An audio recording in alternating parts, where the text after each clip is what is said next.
Hello, good morning po sa inyo lahat dyan mga ka-landscape. Ayan po sa this video mga ka-landscape. Ito po yung gagawin natin ngayong araw na to. Ayan, bali nag-clearing muna tayo. Natanggal muna natin yung mga dabong.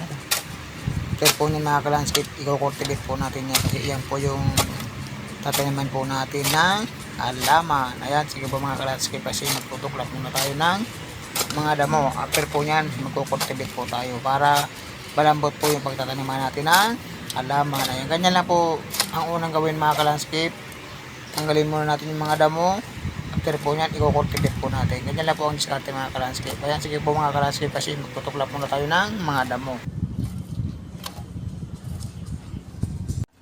Ayan na po mga ka-landscape, na-clearing na po natin. Saka na ilagay na rin po natin yung malaking dalawang bato. Bali, hindi ko na po na-videohan yan kasi umuulan po.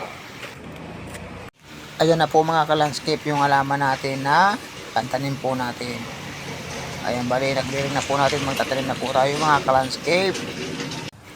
Ayan na po mga ka-landscape, kahit umaambon-ambon, nagtatanim na po tayo para matapos po natin yung mga ka-landscape. Bali, ang unang tinatanim po po yan mga ka-landscape, yan po yung halaman na gumamela variegated. Ayan, after po nyan mga ka-landscape, may tanim po natin yung gumamela. Susunod na po natin yung green pandakake. Bali, ginawan lang po natin ang paraan yan para mataniman po natin.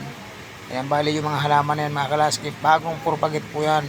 Galing lang po sa pinagputulan natin. Galing lang po yan sa sa markot. Ngayon po, i-direct na po natin itatanim kasi wala po tayong mga halaman na stock. Hindi na rin po may bili, kaya gagawan lang po natin ang paraan para mataniman po natin yan mga ka-landscape. Ayan, sige po mga ka-landscape, kasi magtatanim muna tayo ng mga halaman. After po nyan mga ka-landscape, update ko po kayo, papakita ko na po sa inyo yung finish na nyan, yung kabuuan na tapos na po siya. Ayan, sige po mga ka-landscape, kasi magtatanim muna tayo.